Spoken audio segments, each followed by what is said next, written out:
activities!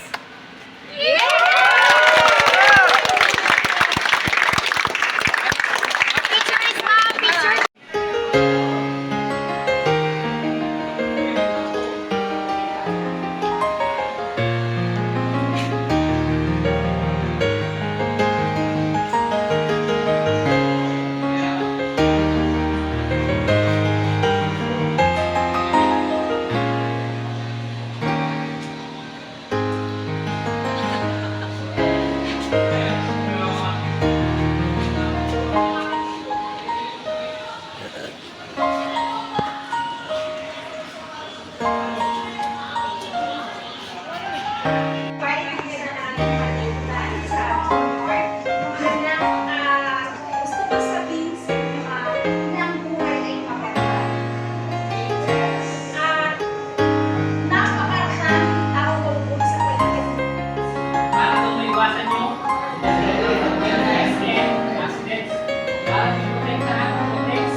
Iwasan nyo disgrasya sa environment naman.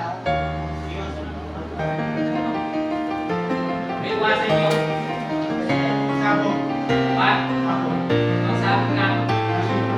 So, hindi po mag-aaralan natin mamaya paano natin maprotektahan yung environment kapag kami tayo safety. So, una, personal protective equipment po yung PPE na ginagamit natin. Sabi nito, protection for uterine radiation sparks and device and burns and other injuries.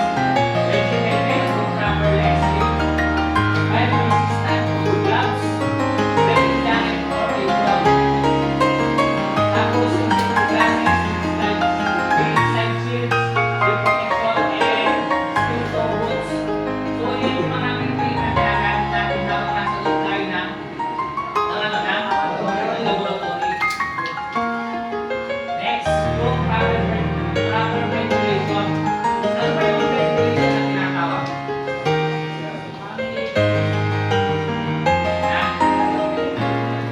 Yung proper ventilation, ito yung ventilation system in SMAW.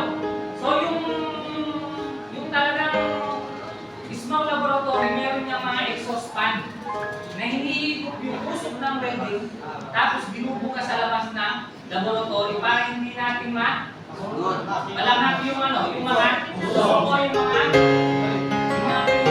fumes gases na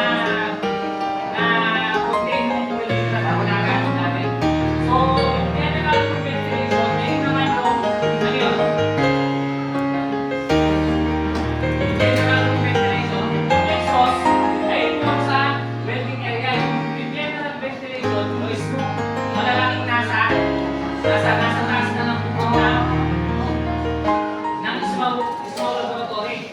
So, the importance of proper ventilation, ito yung mga importance of remove sample, fumes, and gases yung mga sinabi ko kanina para hindi natin nalalanap yung mga gases na yung mga fumes, prevents inhalations of toxic substances. So, yung mga lakap natin ng gusto na nangyagaling doon sa welding rod na ginagamit natin. Next, yung anti-equipment safety or usage of welding tools, laser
siyang lalaki.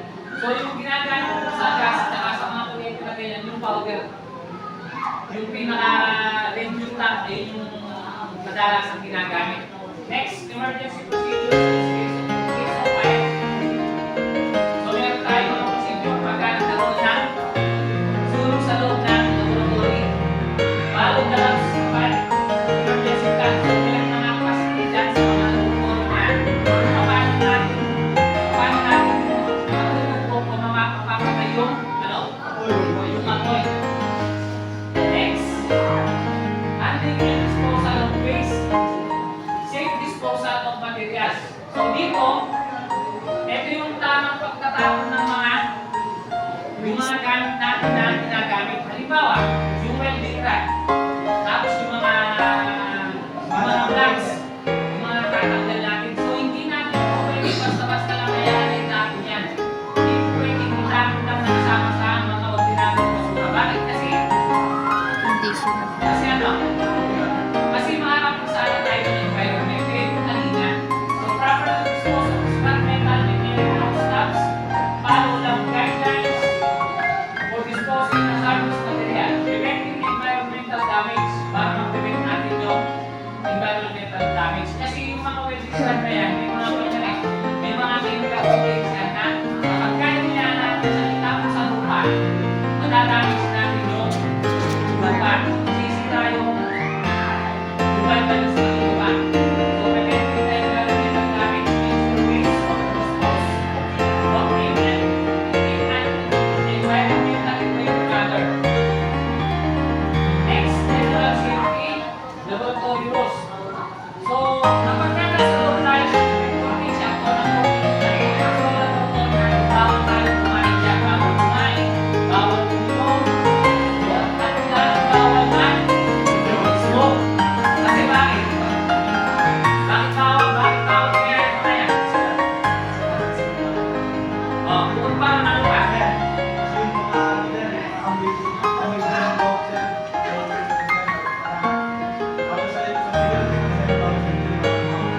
Yes, kasi meron tayo expose tayo sa electricity. Kaya pagka nagkaroon tayo ng pinag-smoke kayo yan, meron naibatin yung pupus ng sigarilyo sa kuryente. Possible na mag-start ng apoy na nagkakasunog natin. Next.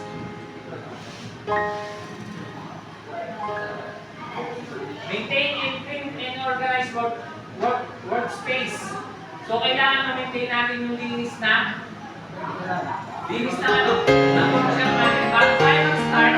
At pagyari natin yung kailangan malinis yung area natin para mag-prevent natin yung ano, para mag-prevent ko, yes, para mag-prevent safety at saka mag-prevent ko aksidente.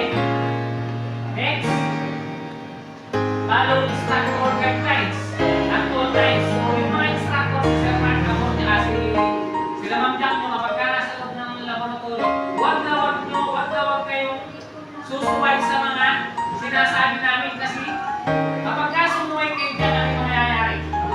Guys, mga aksidente talaga kayo. Halimbawa, meron isang bawal mag-grinder kayo. Huwag kayong gagamit ng grinder na nakapabaliktad. Kailangan mag-gamit ng grinder ganito. Kaya ikaw, kung namin nakapabaliktad, kailangan naman ng instructor na ganito dapat yung gamit. Ikaw, hindi mo ginawa. Ano yung mayayari? Mga aksidente ka.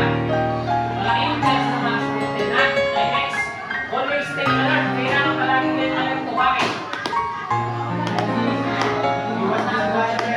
Yes, para may iwasan yung disgrasya. Halimbawa, ikaw na nag-grind ka, siyempre kali-kali kayo ganyan. Pagka nag-grind ka, kailangan alert mo baka mamaya, itapon ng grinder kung tinatamaan sa palayan kasama mo, nag-grind, di ba? O halimbawa naman, nag-grind ka naman, nag-grind ko,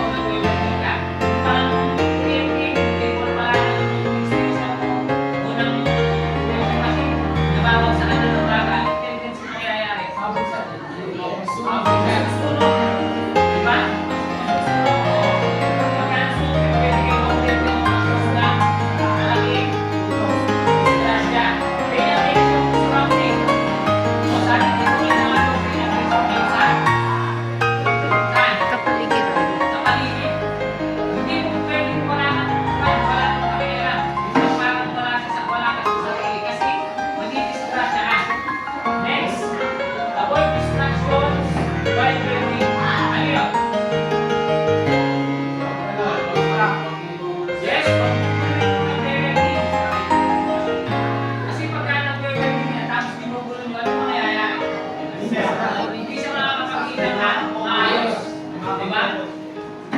Next.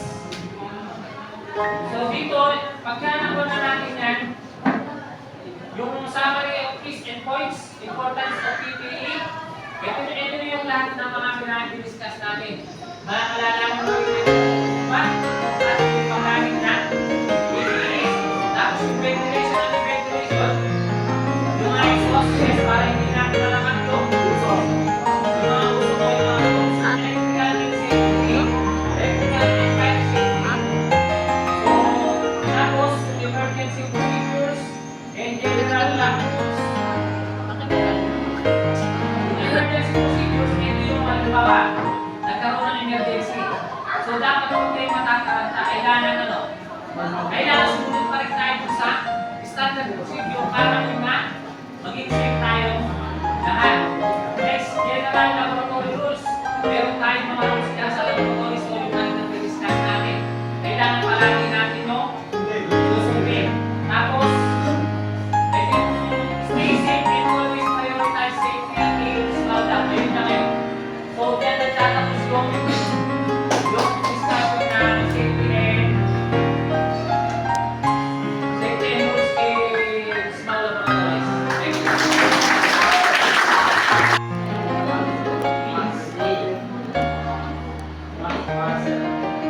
Okay, diba? Okay, very good. Any other idea? Any other idea? Okay, let's focus to our tools muna. So, tools, kung sinabi natin tools, they perform specific tasks. Okay? Example, the tires, one of the tools of the welder, tama? Yes. Saan natin ginagamit yan? Tires. Bakit umiinit? Umiinit? Umiinit ba? Bakit ang particles talaga ng tires natin?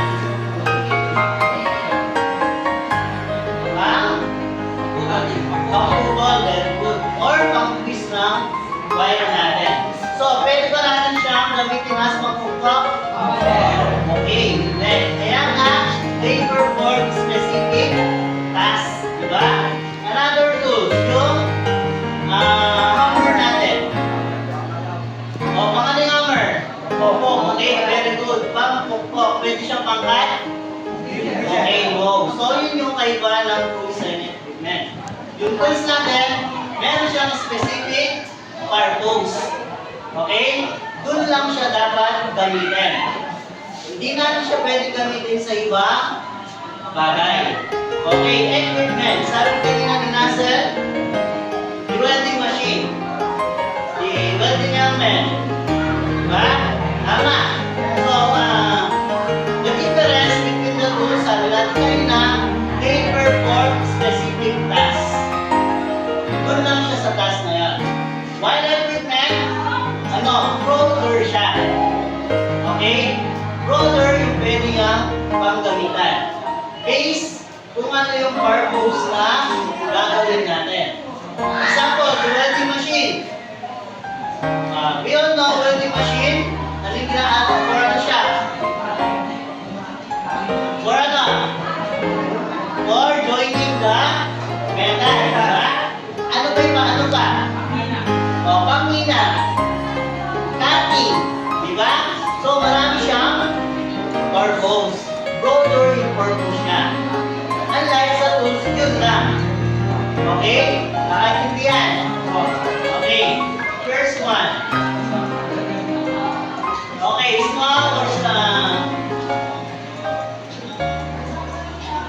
Marshall the metal is a one-watt part contrast na sa consumable electroscopic with slacks. Pag sinabi natin consumable, lahat ng okay, lahat ng nagagamit or hindi na natin maibabalik. Okay? One big example dyan yung electrodes natin. How about the metal plates? Ibabalik ko ba yan? Yes. Yes. Okay, pwede natin i-grind yan. Okay? So, hindi siya masasabi as consumable. Next, the process is quite interesting. Construction, repair, and fabrication. Construction. Saan mo natin nagagamit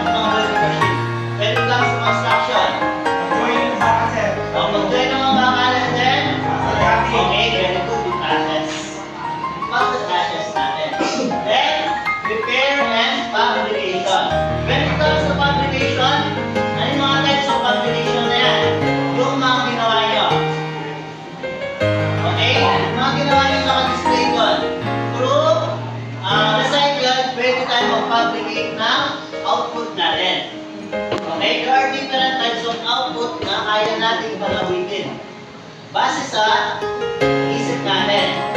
Okay? Ito yung tinatawag na publication. Another publication yung paggawa natin ng mga sidecar. Okay? Sa mga vlogs. Classic example of publication yan. Mga sidecar lang natin. So, essential tools and equipment. Ensure efficiency, safety in the welding process. Ensure efficiency. Kapag wala tayong tools, palagay nyo, magiging maganda yung mga gawa natin. Oo, kasi wala tayong magagamit. Okay? Especially sa mga pag-chip ng mga blocks natin. And then, safety in the welding process. Kaya nga yung tools, magkaiba sa equipment. Kapag yung tools ginamit natin sa hindi akma or hindi tama, yung safety natin is pwede pwede tayong ma-disgrasya. Kaya nga, lahat ng tools natin, kung ano yung purpose, kung ano natin gagamitin. Hindi natin pwede gamitin yan sa iba. May mga nakikita ko dito, meron silang pliers. Ginamit sa pagpukpok. O, tama ba yan? O, hindi. Ito yung sinasabi ko sa inyo. Different function, different purpose. Dapat yung lagi yung tatandaan. Okay? And then, meron tayong welding helmet. Usually, black.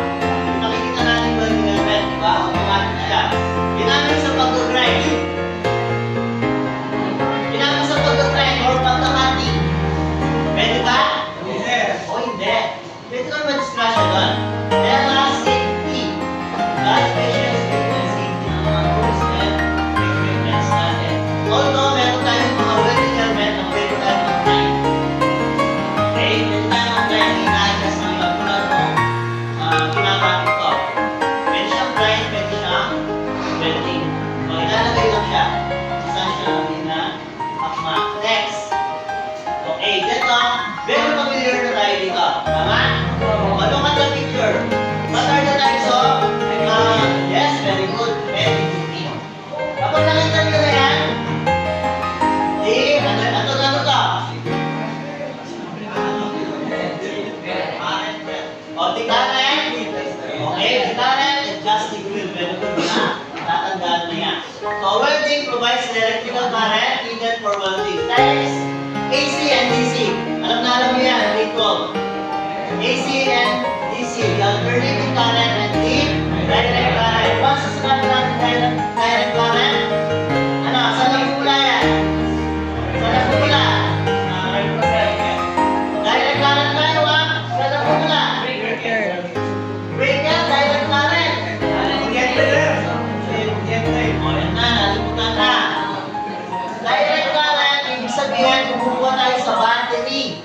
Okay, naka-fix yan, naka-fix. Example, 24 volts yung battery natin. So, direct current siya. Hindi magbabago yan. While alternating current, ayan, yung mga ginagamit natin na yan. Okay, yung mga ginagamit natin, mansaksak, ibig sabihin, 120 volts natin. So, adjustment, parameters, and voltage and velocity. Kasama dyan. Tama? Sabi na kung paano mag-adjust sa welding machine natin. Okay, current adjusting wheel. Or kung meron naman tayo portable, madagdag mo madali. Diba?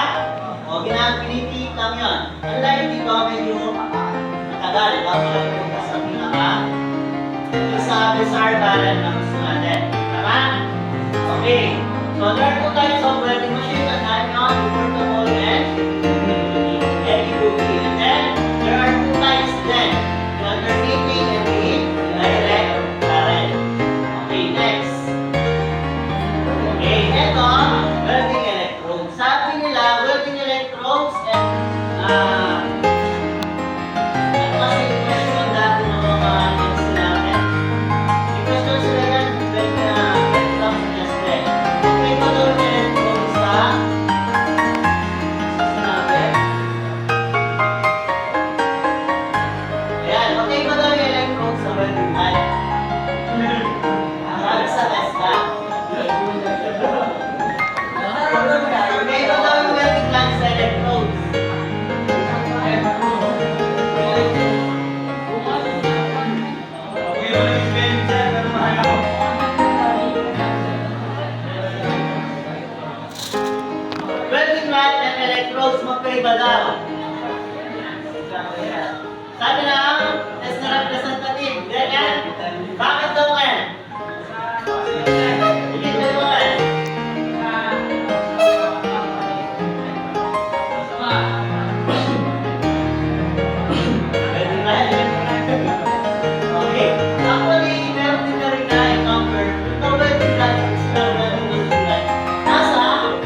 kaya nasa kaon pa lang daw. Kapag daw electrodes na, Gamit mo na. yes, gagawin daw natin, nasa electrode loader na daw. Kaya na lang kayo. Kaya nagawa din ako dun eh. Kapag di nga daw nasa wax pa na. Kapag electrodes na siya, nasa electrodes loader na. Okay. Pero kung titignan natin electrodes loader na is still na. Diba?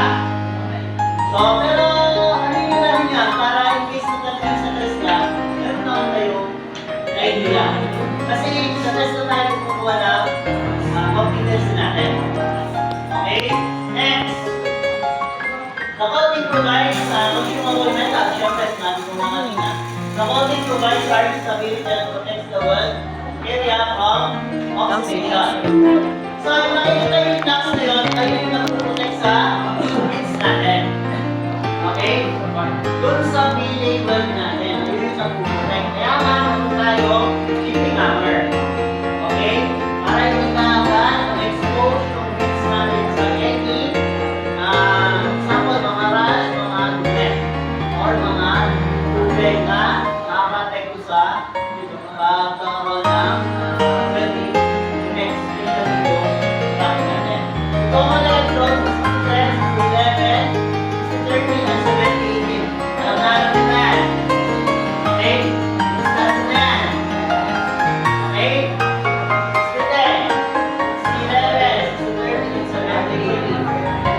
11, usually ginagamit ko saan? Okay, good, malugpas. 70, okay, kung kapag nag-rapid test ka, nag-11, ginagamit na malugpas. Okay, pag nag-iwag sila, 30, ginagamit na nila. Pero isusutan natin, saan ang ginagamit yan? Stainless, 69. 60 tayo sabi sa inyo, gamit lang yan as sa direct natin. Okay? Direct natin lang yan, 60. Kaya nga ito lang hindi ko na ginagamit natin when it comes to alternating current. Okay, next. Ayan, ito na naman na rin. Ito na yung electrode solver. So, kapag sa natin na dito yung pwede run electrodes na siya. Okay. Okay, ang lang tapos sa welding electrodes connects to the welding table and conducts electricity to the electrodes.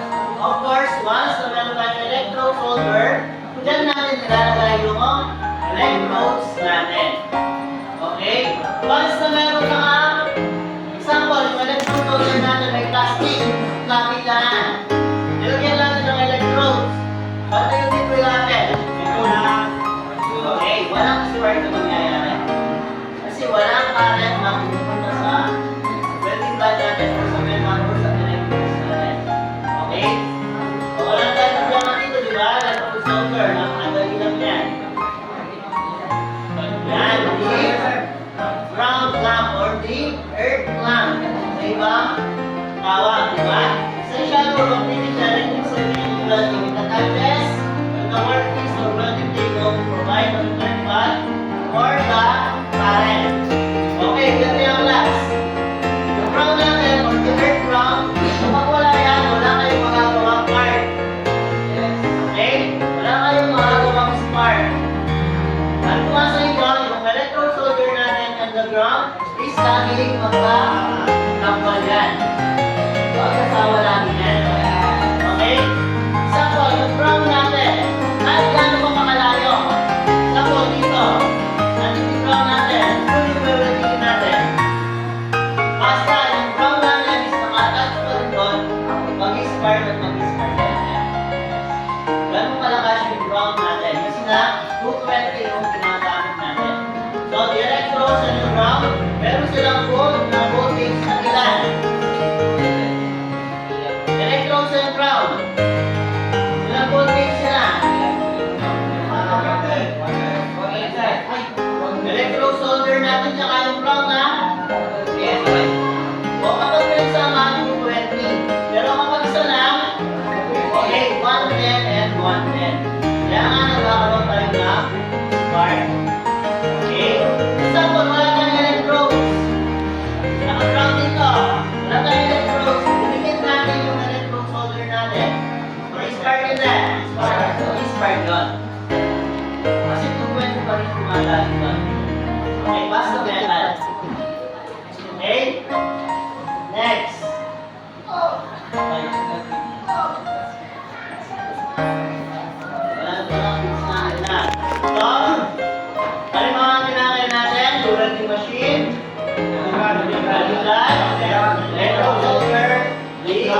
Okay?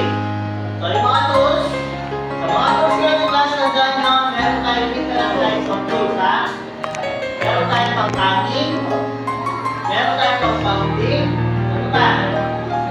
Meron din tayong measuring tools. Tandaan nyo yan. Lalo sa mga nagtetest ka. Meron tayong pang measuring, cutting,